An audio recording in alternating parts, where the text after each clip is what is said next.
Cek mic. Halo semuanya, selamat datang di Smokers, channel tontonan bapak-bapak ronda yang kalau pagi-pagi bersinnya kenceng banget. Halo cuy, apa kabar? Gimana kabar kalian hari ini?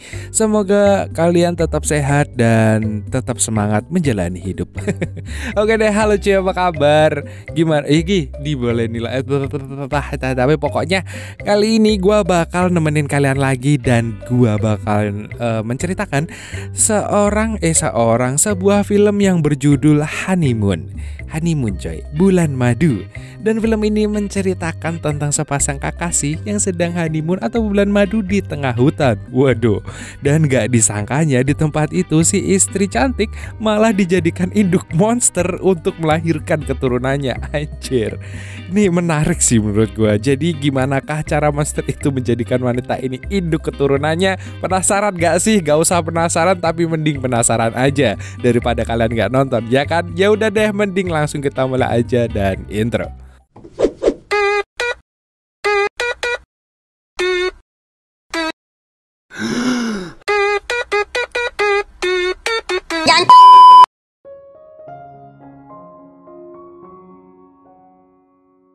Di awal film kita akan melihat rekaman video Paul dan B sebelum melaksanakan pernikahan. Mereka bercerita tentang hari-hari mereka yang sangat asik. Scene pun berganti dan terlihat mobil mereka yang sedang menuju Kanada. Beberapa jam kemudian sampailah mereka di sebuah pondok di tengah hutan belantara. Di sanalah mereka berniat untuk menghabiskan waktu mereka untuk memproduksi penerus kehidupan mereka. Rumah itu kebetulan adalah milik keluarga B. B pun lalu menunjukkan detail rumah tersebut pada suaminya. Mereka terlihat sangat bahagia dan bersiap mengeksplor segala sisi ruangan dan segala sisi pasangannya. Malam pun menjelang, saat mereka sedang tidur, tiba-tiba mereka sadar ada lampu yang menyorot ke wajah mereka dan berhenti setelah mengenai wajah B. Dan pagi harinya setelah menyiapkan sarapan, mereka lalu menyusuri danau dengan sebuah perahu kecil. Sebenarnya mereka berniat untuk mandi di sana, tapi karena air danau yang sangat dingin, mereka mengurungkan niatnya untuk mandi di sana. Mereka pun lalu pulang untuk mencari makan di sebuah restoran. Gak lama kemudian sampailah mereka di sebuah restoran. Tapi saat masuk, pegawai restoran yang sedang berberes itu berkata bahwa mereka sedang tutup. Ya udah, tanpa pikir panjang, Paul dan B pun meninggalkan restoran itu. Tapi tiba-tiba saja pegawai resto itu memanggil B dengan nama kecilnya, yaitu Trixie. Ternyata dia adalah Will, teman masa kecil B dan juga mantan cinta monyetnya B saat masih sekolah. Will berkata bahwa ia saat ini mengurus restoran mertuanya. Lalu tiba-tiba istri Will yang bernama Annie pun muncul. Tanpa basa-basi, ia langsung mengusir Paul dan B dari restorannya. Will yang mengetahui itu langsung menarik istrinya dengan sangat kasar dan menyuruhnya diam. Will pun berkata bahwa belakangan ini istrinya agak kurang sehat. Namun diam-diam Will mengagumi kecantikan B. Ia masih terasa terbawa suasana ke masa lalunya yang begitu indah bersama B. Walalala.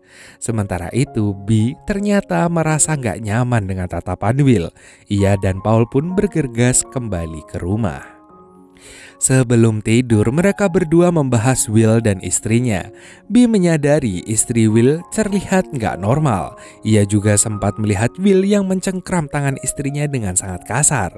Paul pun menyuruh istrinya untuk tidak memikirkannya karena mungkin saja mereka sedang ada masalah keluarga, bener. Di tengah malam saat mereka tidur, lampu di kamar mereka tiba-tiba mengalami gangguan dan gak lama setelah itu alarm yang disetting Paul berbunyi. Pagi itu Paul berencana untuk memancing. Setelah berpamitan dengan istrinya, ia lalu mengambil peralatan pancingnya. Tapi sesampainya di luar, ia merasa aneh karena ternyata di luar masih gelap. Paul melihat jam di ponselnya dan ternyata jam baru menunjukkan pukul 4 kurang. Ia lalu mengecek alarmnya yang ternyata alarmnya rusak. Ia pun kembali ke kamar, tapi di sana ia tidak mendapati istrinya. Ia kemudian menyisir setiap sudut rumah, namun ia gak kunjung menemukan istrinya. Dan tanpa pikir panjang, Paul pun berinisiatif mencari istrinya ke dalam hutan. Dan betapa terkejutnya Paul ketika ia melihat istrinya sedang berada di dalam hutan tanpa ada benang yang menempel di tubuhnya. Saat ia menyentuh istrinya, B terkejut dan kebingungan. Ia lalu membawa istrinya itu kembali ke rumah. Paul lalu menanyakan kepada istrinya apa yang sebenarnya terjadi, tapi B terlihat sangat kebingungan. Ia hanya berkata bahwa ia baik-baik aja dan mungkin aja ia sleepwalking.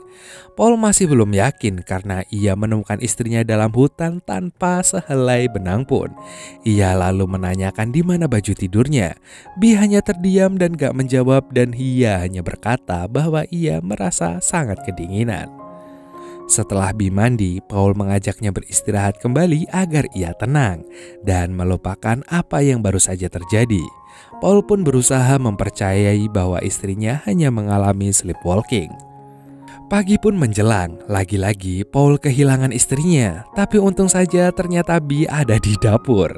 Paul pun merasa lega karena istrinya gak apa-apa, dan mereka mulai bercanda seperti biasa di dapur. Tapi tiba-tiba Paul mencium bau gosong yang ternyata B lupa menaruh mentega di roti. Ia menaruh rotinya begitu saja di atas wajannya. Paul merasa heran dengan perubahan istrinya ini, padahal ia biasanya sangatlah teliti. Ia semakin dibuat kaget ketika hendak menuangkan kopi, dan kopinya masih utuh di dalam mesin. Hal itu tentu saja semakin gak masuk akal. Setelah menyiapkan makanan, mereka kembali berkeliling danau. Paul yang melihat B hanya diam lalu coba ia hibur dengan menangkap kodok. Tapi istrinya tetap terdiam. B yang biasanya sangat ceria kini tiba-tiba jadi pemurung. Paul pun lalu mengajaknya pulang, tapi B gak mau. Bahkan tiba-tiba B malah menceburkan dirinya ke danau. Paul pun semakin merasa kebingungan karena sebelumnya B sama sekali gak mau berenang karena air danau sangat dingin. Dan mereka kemudian kembali ke pondok. Setelah mengeringkan badannya, Paul berkata pada istrinya bahwa ia tak seharusnya berenang ke danau karena airnya sangat dingin. Namun Bim langsung menjawab bahwa ia cuma ingin membuat suaminya senang karena di sana adalah tempat paling aman. Paul lalu menyadari ada bekas luka di paha dalamnya. Ia yang khawatir pun langsung memeriksanya, namun B mencegahnya. Ia tampak sangat malu dan mengatakan bahwa itu hanyalah gigitan nyamuk. Menurut Paul, gigitan nyamuk gak mungkin sebesar itu cuy. Ia terus berusaha memeriksa luka B. Namun istrinya itu malah pergi menghindar dan terus meyakinkan bahwa itu cuma gigitan nyamuk. Nyamuk atau tetangga. Saat istrinya tidur siang, Paul diam-diam melihat luka di paha istrinya itu. Dan luka itu ternyata mengering dengan cepatnya. Ia lalu mencari tahu apa yang sebenarnya terjadi dengan istrinya. Ia lalu kembali menyusuri jalan di mana ia menemukan istrinya saat tragedi malam itu terjadi. Sesampainya di sana, ia melihat baju tidur yang dipakai B malam itu, yang sudah berlubang-lubang besar dan penuh dengan lendir-lendir. Paul juga menemukan ada jejak kaki, tetapi itu bukan jejak kakinya maupun istrinya. Saat Paul kembali ke rumah, ia mendapati istrinya berada di kamar mandi. Paul kemudian ngintip dan melihat istrinya sedang bercermin sembari menghafal beberapa kalimat yang sama berulang-ulang. Dan saat B hendak keluar, Paul pun langsung berpura-pura mematikan TV agar B tidak curiga. Malam harinya setelah menikmati malam, mereka kembali ke rumah. Paul yang sedang haus lalu meminta B untuk menjelajahinya. Tapi B menolak dan mengatakan kalau dia lagi gak enak badan. Kepalanya pusing, badan pegalinu dan nyeri otot. Waduh, Paul sedikit merasa kesal dan termenung. Padahal biasanya B yang sangat barbar meminta jatah. B kemudian mendekatinya dan meminta maaf pada suaminya. Paul pun meminta B berterus terang tentang apa yang telah terjadi padanya saat dia ditemukan di hutan. Ia juga bertanya di mana baju tidur B yang ia gunakan malam itu. Paul pun berkata ia ingin B memakainya saat itu juga. juga. Bee langsung menjawab bahwa baju tidurnya itu kotor dan sudah ia masukkan ke dalam koper bersama baju-baju kotor yang lain. Paul pun tak memperpanjang masalah itu, meskipun ia sudah mengetahui kalau istrinya berbohong. Dan setelah itu mereka pun langsung tidur. Malam harinya Bee terbangun dan berjalan keluar. Paul pun membuntutinya dan ternyata istrinya balik lagi ke kamar dan mengatakan ia hanya mau ngambil minum. Tapi Paul yang tak melihat istrinya membawa gelas untuk minum. Paul kemudian tidak bisa tidur. Tak lama kemudian ia melihat cahaya lampu sorot dari arah hutan mengarah ke kamarnya dan menyoroti mereka berdua. Paul pun mulai menyadari bahwa selama ini ada yang mengawasi mereka. Ia kemudian mengamati dari jendela dan mengambil senapannya. Namun sayangnya hutan yang gelap membuatnya gak bisa melihat apapun. Ia lalu menembakkan senjatanya sebagai tanda peringatan. Suara tembakan itu pun menyebabkan istrinya terbangun. Ia lalu mengatakan pada Bee bahwa seseorang mencoba bermain-main dengan mereka dan sedang mengawasi mereka. Ia lalu menutup tirai dan menjauh dari jendela. Paul pun mencurigai Will adalah pelaku yang menyorotkan lampu ke arah mereka. Ia pun mulai mencurigai istrinya sendiri telah selingkuh. Mungkin saja saat istrinya keluar ke dalam hutan untuk menemui Will. Namun Paul tidak marah dan ia hanya ingin Bee berterus terang mengatakan apa yang sebenarnya terjadi. Ia mengatakan bahwa ia tidak ada hubungan apa-apa dengan Will. Paul lalu mengambil baju tidur Bee yang ia dapat dari hutan dan memperlihatkannya kepada Bee. Paul juga mengatakan bahwa di sana juga ada jejak kaki, tapi itu jelas-jelas bukan jejak kakinya maupun jejak kaki Bee. Ia hanya ingin tahu kenapa Bee berbohong dan untuk apa ia menyembunyikan hal tersebut. Paul yakin Bee saat itu bersama seseorang di dalam hutan. Namun Bee nggak bisa menjawab. Ia mengatakan kalau saat itu ia benar-benar blank, nggak tahu apa-apa. Bahkan ia nggak sadar kalau dirinya berjalan ke dalam hutan. Mereka pun bertengkar sehingga membuat Bee kesal karena Paul sangat keras kepala. Bee lalu pergi meninggalkan Paul, sedangkan Paul tidur di kamar lain sambil mengawasi jendela. Keesokan harinya, Bee menulis di sebuah buku catatan tentang dirinya dan suaminya, semacam catatan biografi. Tiba-tiba Paul datang dan mengagetkannya. Bee langsung menyembunyikan bukunya dan mengatakan ia tidak menulis apa-apa. Hal ini semakin membuat Paul merasa curiga dengan keanehan dan sikap istrinya. Ia berusaha mencarikan suasana dengan menghampiri Paul yang terlihat kesal. Pandangan Paul lalu mengarah ke luka paha istrinya yang tak disangkanya malah menjadi parah. Paul berkata bahwa luka gigitan nyamuk gak mungkin seperti itu. Dan tanpa basa-basi, Bee pun langsung pergi meninggalkan Paul. Gak lama kemudian mereka berdua pergi memancing. Paul yang kesal lalu berencana kembali ke kota secepatnya, tapi istrinya menolaknya karena ia masih ingin melanjutkan bulan madu mereka di tempat itu. Dan segala godaan ia gunakan agar Paul membatalkan rencananya ke kota. Paul pun seketika jadi barbar dan tangannya mulai mengeksplorasi. Tapi tiba-tiba ia mendapati tangannya penuh darah saat masuk ke celana Bee. Mereka lalu kembali ke pondok dan Bee cepat-cepat ke kamar mandi. Ia mengatakan bahwa ia sedang datang bulan.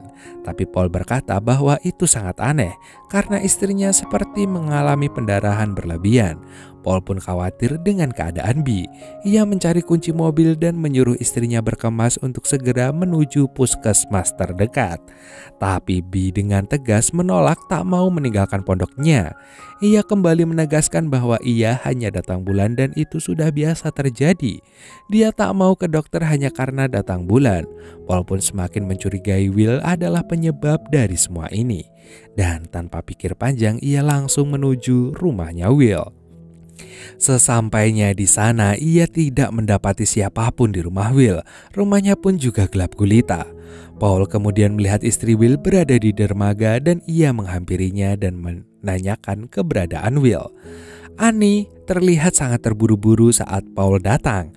Anehnya, Annie kembali memperkenalkan dirinya dan juga suaminya yang bernama Will. Padahal sebelumnya mereka telah saling kenalan. Paul merasa ini sangat aneh. Ani menambahkan bahwa saat ini Will sedang bersembunyi di tempat yang aman. Keanehan semakin bertambah saat Paul melihat ada luka di paha Ani, yang luka itu sangat mirip dengan luka istrinya. Paul pun bertanya tentang luka itu, tapi Ani gak mau mengatakan bagaimana ia bisa mendapatkan luka tersebut. Ani lalu menjauh dan menyuruh Paul pergi secepat mungkin dari sana. Dan saat Ani pergi menggunakan speedboat, Paul melihat topi Will terapung di danau dan di topi itu terdapat noda darah. Setelah itu Paul kembali ke rumah Will. Karena tak dikunci, ia pun langsung masuk. Di sana ia melihat kalau rumah Will terpasang CCTV. Ia kemudian menuju ke meja komputer untuk ngecek rekaman kamera pengawas. Dari rekaman itu ia melihat ada cahaya yang menyorot wajah Ani. Ani kemudian pergi mengikuti arah sumber cahaya itu. Dan di tempat itu ia juga menemukan banyak catatan tertempel di dinding. Paul pun mengamatinya dengan lebih teliti dan ternyata isi tulisan itu sama seperti yang dibuat oleh istrinya. Catatan biodata dirinya dan suaminya. Di pinggiran kertas itu juga terdapat banyak lendir. Kemudian ia keluar dari rumah Will dan tanpa ia sadari di luar ada seseorang yang mengawasinya. Paul kemudian kembali ke rumah dan mengambil buku catatan istrinya. Di buku catatan itu juga tertulis biografi lengkap sama seperti milik Ani. Semua informasi tentang diri B tercatat di buku itu. Paul kemudian menanyakan pada B apa fungsinya ia menulis itu, karena itu seharusnya sudah ada di ingatan luar kepala istrinya. Ia lalu mengatakan kalau ia baru saja datang dari rumah Will dan ia melihat luka yang sama dengan dirinya di istrinya Will. B yang mendengar itu pun hanya terdiam. Ia nggak bisa menjawab apa-apa. Ia lalu berkata ia nggak tahu. Paul pun mengetes B dengan menanyai nama mereka. B berhasil menjawab, tapi jika diperhatikan B kesulitan mengingat pertanyaan sederhana itu. Paul kini yakin itu bukan ulah Will karena Will telah tewas dihabisi istrinya sendiri. Ia pun bertanya pada B, apakah ia akan membunuh dirinya sama seperti Ani membunuh suaminya? Paul pergi meninggalkan B untuk mencari kunci mobil. Ia berniat kembali ke kota setelah melihat segala keanehan ini. Tapi ia tak kunjung menemukan kunci mobilnya. Ia pun mendapati istrinya yang sudah berada di kamar mandi mengunci dirinya sendiri.